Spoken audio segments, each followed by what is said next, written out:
The Table of Nations, Chapter 10.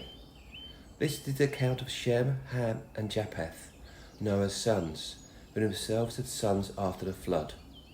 The Japhethites, the sons of Japheth, Gomer, Magog, Madai, Javan, Tubal, Meshech, and Tiras, the sons of Gomer, Ashkenaz, Ribhath, and Togmar, the sons of Javan, Elishah, Tarshish, the Kittite, and the Rodanites. From these, the maritime peoples spread out into their territories by their clans within the nations, each with its own language. The Hamites, the sons of Ham, Cush, Egypt, Put, and Canaan, the sons of Cush, Seba, Havilah, Tabtar, Ramah, and Sabteka, the sons of Ramah, Sheba, and Dedan. Cush was the father of Nimrod, who became a mighty warrior on the earth. He was a mighty hunter before the Lord. That is why it said, like Nimrod, a mighty hunter before the Lord. The first centuries of this kingdom were Babylon, Uruk, Akkad, and Calneh. In Shinar, from that land he went to Assyria, where he built Nineveh, Rehoboth, Calah, and Rezan, which is between Nineveh and Calah, which is the great city. Egypt was the father of the Ludites, Anamites, Lehabites, Naphutites, Pathrosites, Cashelites, from whom the Philistines came, and Caphatorites.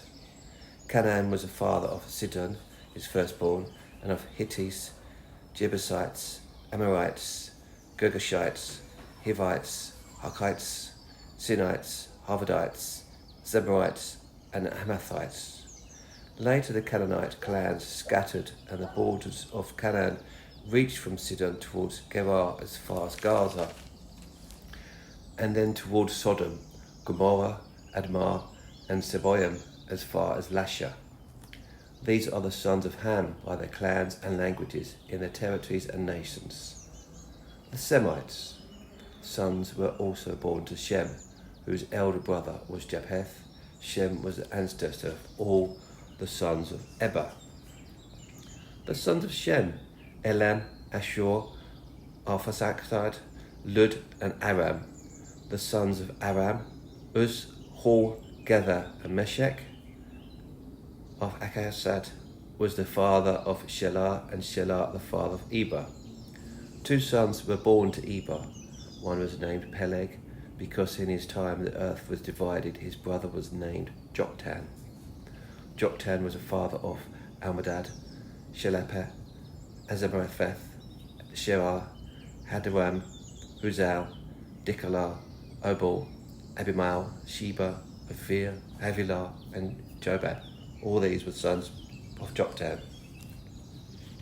The region where they lived stretched from Mesha towards Sephar in the eastern hill country. These are the sons of Shem by their clans and languages in the territories and nations. These are the clans of Noah's sons according to the lines of descent within their nations. From these the nations spread out over the earth after the flood. The Tower of Babel, Chapter 11. Now the whole world had one language and a common speech. As people moved eastward, they found a plain in Shinar and settled there. They said to each other, "Come, let's make bricks and bake them thoroughly." They used brick instead of stone, and bitumen for mortar. Then they said, "Come, let us build ourselves a city with a tower that reaches to the heavens, so that we may make a name for ourselves, otherwise we will be scattered over the face of the whole earth." But the Lord came down to see the city and the tower the people were building.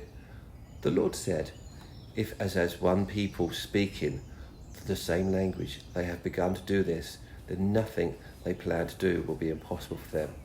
Come, let us go down and confuse their language so they will not understand each other." So the Lord scattered them from there over all the earth, and they stopped building the city. That is why it was called Babel, because there the Lord confused the language of the whole world. From there the Lord scattered them over the face of the whole earth.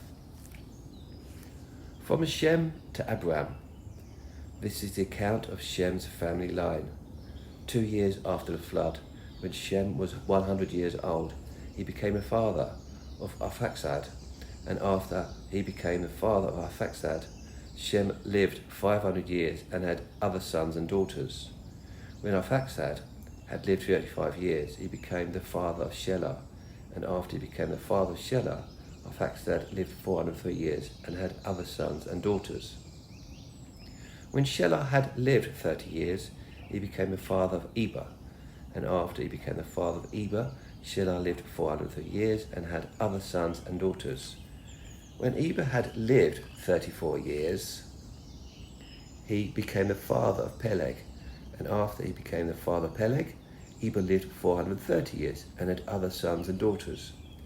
When Peleg had lived 30 years, he became the father of Reu, and after he became the father of Reu, Peleg lived 209 years and had other sons and daughters. When Reu had lived 32 years, he became the father of Serug. Reu lived 207 years and had other sons and daughters. When Serug had lived 30 years, he became the father of Nahot. And after he became the father of Nahot, Serug lived 200 years and had other sons and daughters. When Nahor had lived 29 years, he became the father of Terah. And after he became the father of Terah, Nahut lived 119 years and had other sons and daughters. After Terah had lived 70 years, he became the father of Abram, Nahor, and Haran. Abram's family. This is the account of Terah's family line. Terah became the father of Abram, Nahor, and Haran, and Haran became the father of Lot. While his father Terah was still alive, Haran died in Ur of the Chaldeans, in the land of his birth. Abraham and Nahor both married. The name of Abraham's wife was Sarai, and the name of Nahor's wife was Milcah. She was the daughter of Haran, the father of both Milcah and Iscah. Now Sarai was childless because she was not able to conceive. Terah took his son Abram, his grandson Lot, son of Haran, and his daughter-in-law Sarai, the wife of his son, Abraham, and together they set out from Ur of the Chaldeans to go to Canaan. But when they came to Haran, they settled there. Terah lived 205 years, and he died in Haran. The call of Abram, chapter 12. The Lord had said to Abram, "Go from your country, your people, and your father's household to the land I will show you. I will make you into a great nation, and I will bless you. I will make your name great, and you will be a blessing.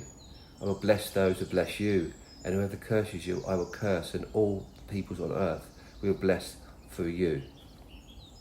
So Abram went as the Lord had told him, and Lot went with him. Abram was 75 years old when he set out from Haran.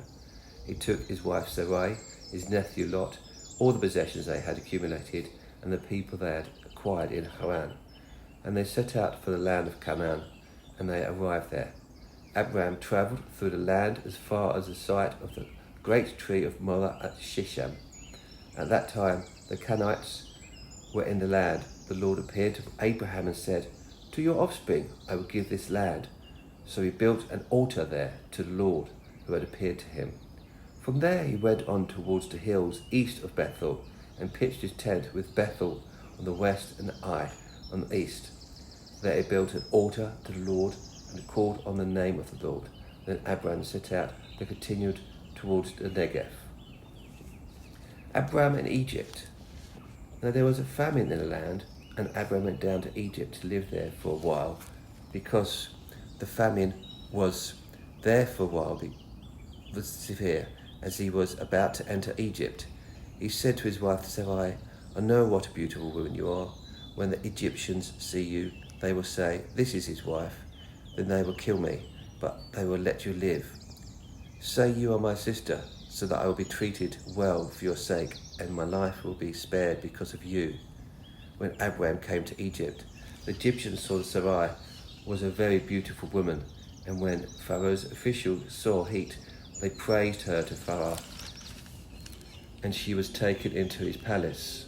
He treated Abraham well for her sake, and Abraham acquired sheep and cattle, male and female donkeys, male and female servants, and camels.